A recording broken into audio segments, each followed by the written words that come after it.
Commémoration, celle de la journée de l'enfant orphelin dans le monde islamique. Elle a été célébrée aujourd'hui.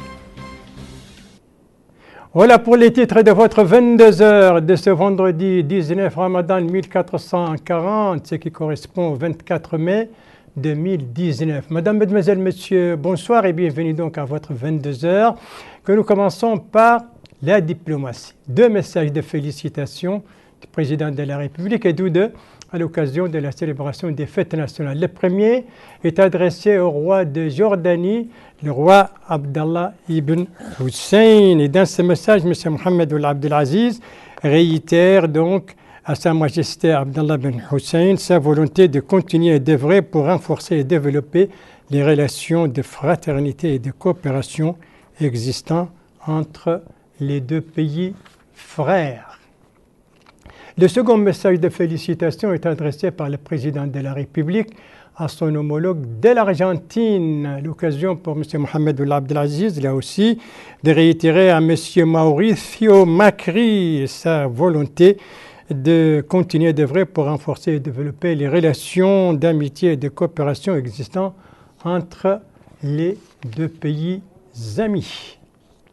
Voilà pour la diplomatie. Revenons maintenant sur la politique intérieure avec des bilans de certains départements ministériels durant cette dernière décennie. Je veux parler des affaires étrangères, du commerce ou encore de l'éducation ou de la jeunesse et des sports. Eh bien, tout cela était au centre de la conférence gouvernementale, la conférence donc animée hier par 5 membres du gouvernement pour commenter les travaux du Conseil des ministres. Résumé de cette conférence avec Moussa Ndiaye qui revient un peu sur les travaux du Conseil des ministres.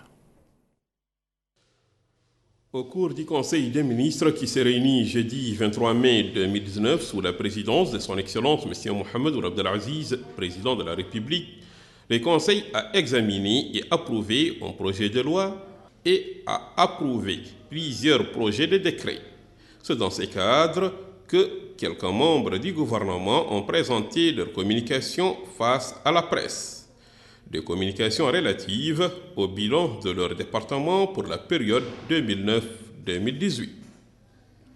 Dans son intervention, le ministre des Affaires étrangères et de la Coopération, M.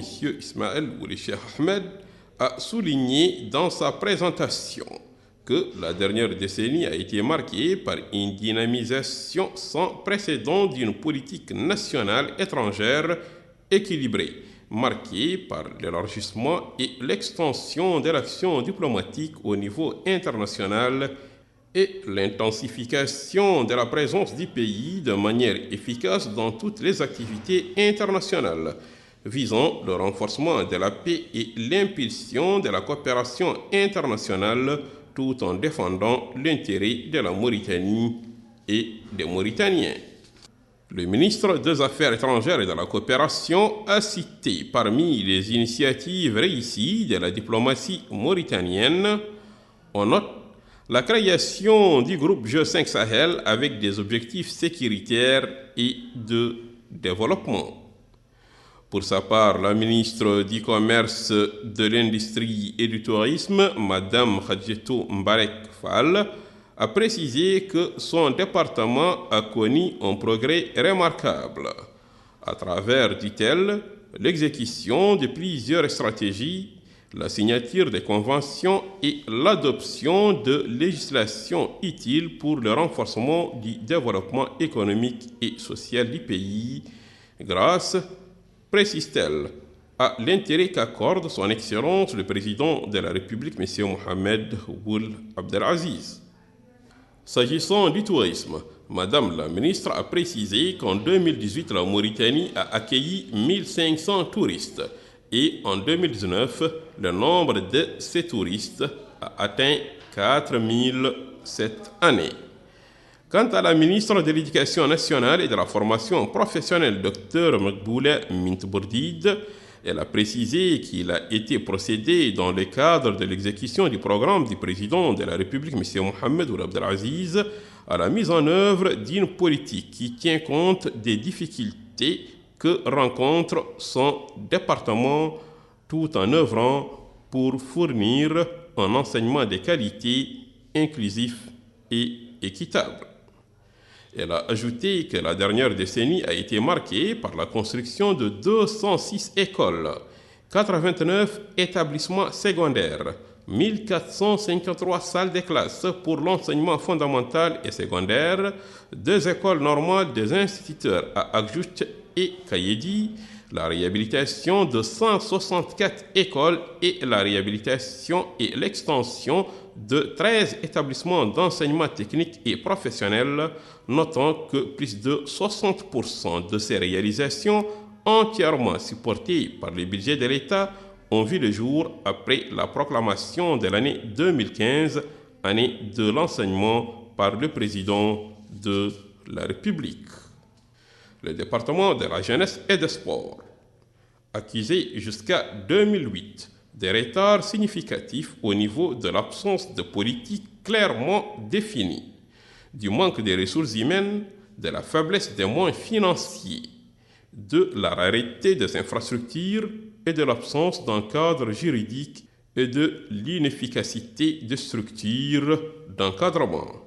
Aujourd'hui, la situation est à encourager. 2 téléthons organisés en janvier 2013 et 2019 ont permis de mobiliser respectivement 520 millions d'MRO et 658 millions MRO au profit du football mauritanien. Au niveau des infrastructures, c'est dans ce domaine que notre pays a enregistré de 2009 à 2018 les réalisations les plus significatives de son histoire en matière de développement des secteurs de jeunesse et de sport. Les résultats positifs obtenus confirment l'importance de maintenir l'approche inclusive du président de la République visant à accélérer le développement de ces secteurs en vue d'impliquer davantage nos jeunes dans la construction de notre pays.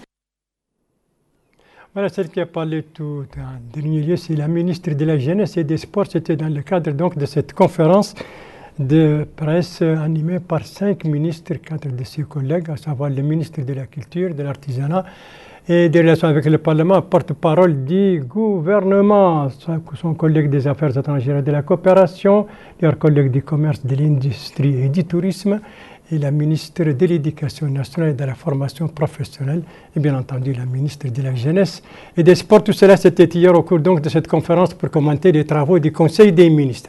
Leur homologue des affaires islamiques et de l'enseignement originel, lui aussi était à la manœuvre, mais c'était aujourd'hui à la Grande Mosquée, vous l'avez vu. Il s'agit de la conférence quotidienne qui se tient depuis le début du mois de béni du Ramadan. Eh bien, c'est le ministre en personne qui a animé cette conférence aujourd'hui. Son thème, justement, c'était la mosquée et son respect.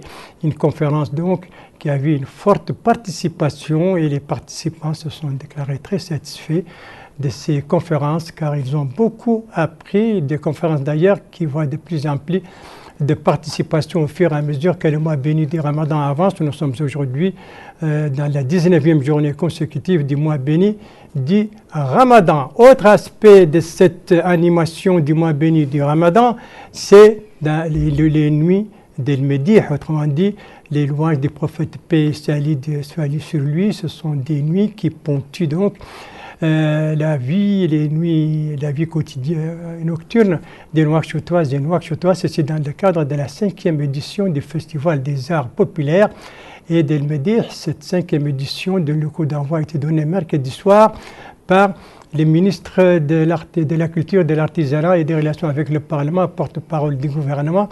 Une 5e édition qui porte le nom de la Grande Medaha Feu Slim Tijdeid. Voilà donc du côté religieux de cette animation donc ramadanesque. Maintenant, on va parler des affaires sociales avec aujourd'hui la journée de l'enfant orphelin dans le monde islamique. Une journée qui a été célébrée aujourd'hui en Mauritanie, cérémonie de célébration marquée par la distribution de produits alimentaires mais également de couverture. Cérémonie présidée par la ministre des Affaires sociales, de l'enfance et de la famille. Eh bien, c'est un compte-rendu d'Abdoulaye Demaba. L'enfant orphelin et le respect de ses droits sont au cœur de nombreux débats. Leur vulnérabilité sociale aussi, violence, maltraitance, négligence, les États se doivent de les protéger. En Mauritanie, d'importants efforts ont été engagés pour protéger les enfants orphelins.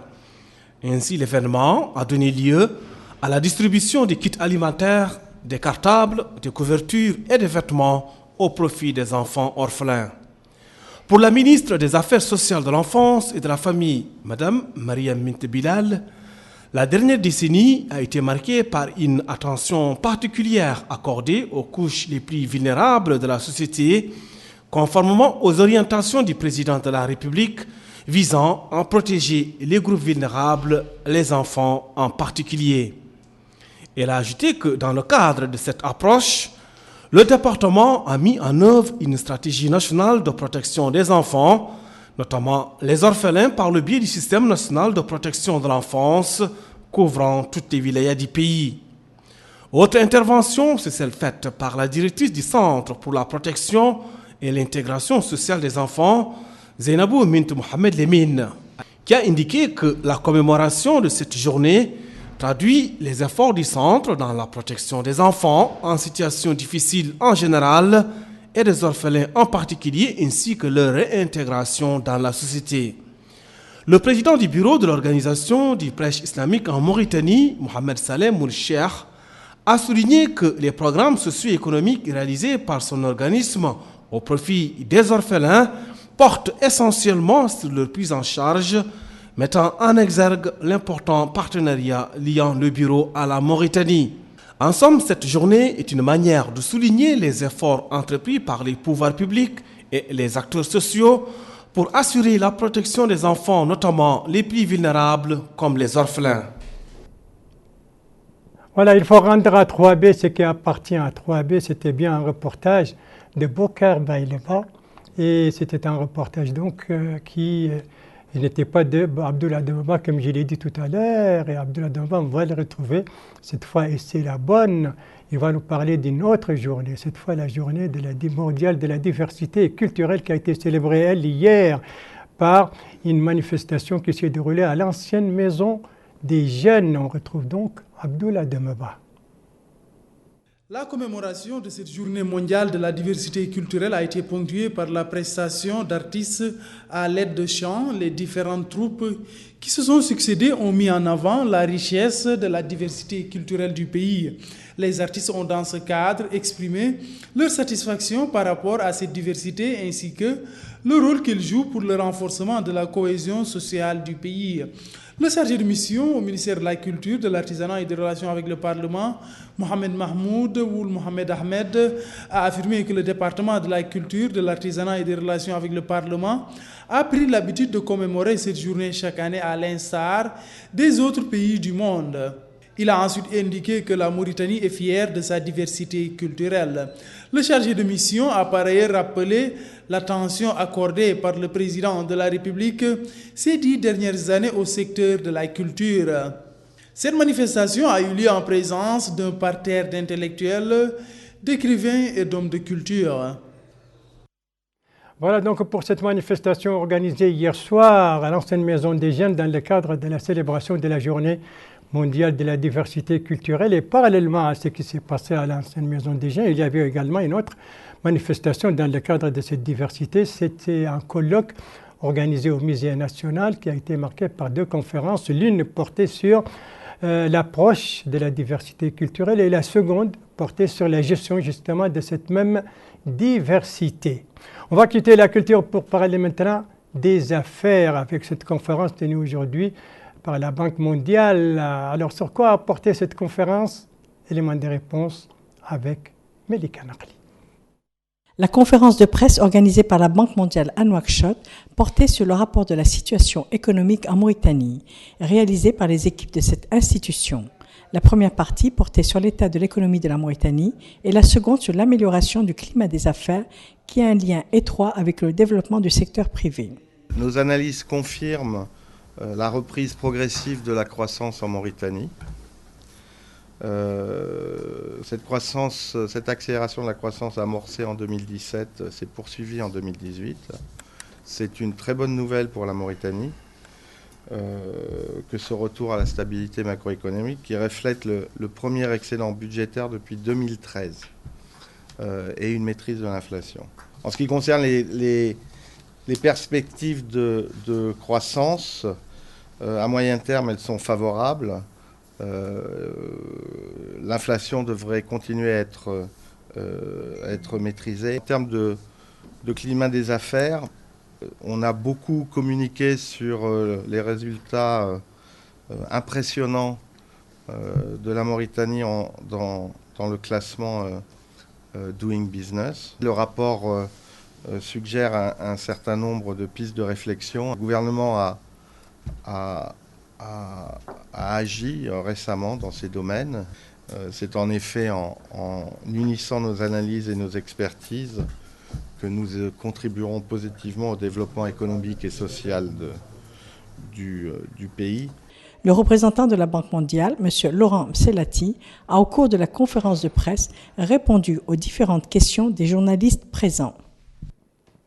Une conférence de presse qui intervient au lendemain de la présentation de la seconde édition du rapport annuel de la Banque mondiale sur la situation économique en Mauritanie. Voilà, ce journal est à présent terminé. Merci à vous, madame, mademoiselle, monsieur, de l'avoir suivi. Merci bien entendu aux équipes rédaction et techniques qui ont participé à sa conception. Je vous en rappelle les principales informations. Ici, c'est cette conférence hebdomadaire pour commenter les travaux du Conseil des ministres. 5 ministres étaient à la manœuvre. Il s'agit du ministre de la Culture, celui des Affaires étrangères, celle du Commerce, celle de l'Éducation nationale et celle de la Jeunesse et des Sports. Ici, c'est la conférence quotidienne dans le cadre de l'animation du mois béni du Ramadan. La conférence d'aujourd'hui a été animée par le ministre des Affaires islamiques et de l'enseignement originel, thème la mosquée et son respect. Et ici, c'est la célébration de la journée de l'enfant orphelin dans le monde islamique. Elle a été célébrée aujourd'hui. Célébration marquée par la distribution de produits alimentaires, mais également de couvertures au profit des enfants orphelins. Voilà, il ne me reste plus que vous souhaiter, bien entendu, très bonne fin de soirée. En tout cas, je vous dis que l'information va continuer, puisque juste après moi, vous aurez l'information en langue nationale, Pulaar, Soninké et Wolof. Quant à moi, il ne me reste plus qu'à vous souhaiter une très très bonne fin de soirée, une très très bonne fin de semaine, et bien entendu, un très bon carême. Et à vous donner rendez-vous, Inch'Allah, demain, aux mêmes heures, 19h, plutôt 19h, 22h. Bonsoir.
السلام على النبي الكريم نبينا وحبيبنا وشفيعنا محمد عليه الصلاة والسلام. أيها الأخوة المشاهدون الكرام، تقبل الله منا ومنكم الصيام والقيام وضاعف لنا ولكم الأجر. وأهلا وسهلا بكم إلى هذه الحلقة التي هي عبارة عن وقفات، نصائح نراها مهمة لك أيها المؤمن. نرى أنه لا بد أن نذكرك بها، لأن هذا الدين هو دين تذكر ودين تذكير، كما قال سبحانه وتعالى: وذكر فإن الذكرى تنفع المؤمنين. في هذه الحلقة نوجه نصائح للعامل الموظف، للعامل مهما كانت وظيفته، سواء كان يعمل في حرف يدوية أو كان موظفا وظيفة سامية. مهما كان هناك أمور لا بد أن تعلمها أيها العامل أولها أن ربنا سبحانه وتعالى خلقنا واستعملنا لنحيي هذه الأرض ونبث فيها الخير والأمل، فبذلك تتكامل وحدة الأمة الإسلامية ويكون بناء الدولة الإسلامية. أيها العامل، مهما كانت وظيفتك ومهما كان عملك، عليك أن تعلم أنه لا بد أن تنتبه لأمور. أولها أن العمل عبادة.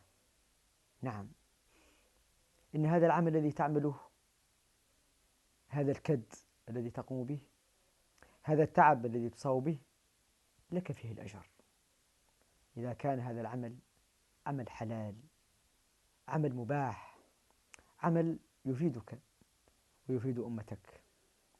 هذا لا بد أن تأخذه بعين الاعتبار وأن تجعله دائما حاضرا في ذهنك أيها العامل. كذلك لا بد وأنت تخرج إلى عملك مهما كانت طبيعة هذا العمل أن تصحح النية وأن تستحضر النية، لأن النية شرط أساسي في أي عمل يقوم به المؤمن حتى يثاب عليه، كما قال سبحانه وتعالى: وما أمروا إلا ليعبدوا الله مخلصين له الدين. إخلاص. وقال عليه الصلاة والسلام: إنما الأعمال بالنيات. المسألة الأخرى أن تعلم أن هذا العمل الذي أنت تعمله هناك من حرمه. نعم، هناك من أقعده المرض، أقعده الشلل، هو في بيته وأنت تعمل بالله الحمد بقوة ونشاط. أنصحك كذلك أيها العامل أن تخلص في عملك، إياك والخيانة في عملك. نعم، واعلم أنه كما قال عليه الصلاة والسلام: كلكم راع وكلكم مسؤول عن رعيته. نعم، فأنت مسؤول. إذا كنت مديرا مسؤول عن إدارتك، عن عمالك في تلك الإدارة، عن أنشطتك. إذا كنت عامل بناء أنت مؤتمن في بناء تلك الدار، فماذا لو أنك غششت في وضع اللبنات وفي وضع الأسمنت؟ لو حصل غش ماذا سيقع؟ ستسقط تلك الدار وستزهق أرواح بريئة. نعم، إذا كنت طبيبا أخلص في علاجك للناس واتق الله في الناس، راقب الله سبحانه وتعالى في عملك واعلم أنه يراك جل جلاله. أيها الطبيب، يا من وفقك الله سبحانه وتعالى لهذه المهمة النبيلة، اتق الله في الناس، قم بأداء عملك على أكمل وجه، اتق الله في أعراض الناس. تأتيك الزوجة وهي رجل لتعالجها، فاتق الله في ذلك وراقب الله في ذلك.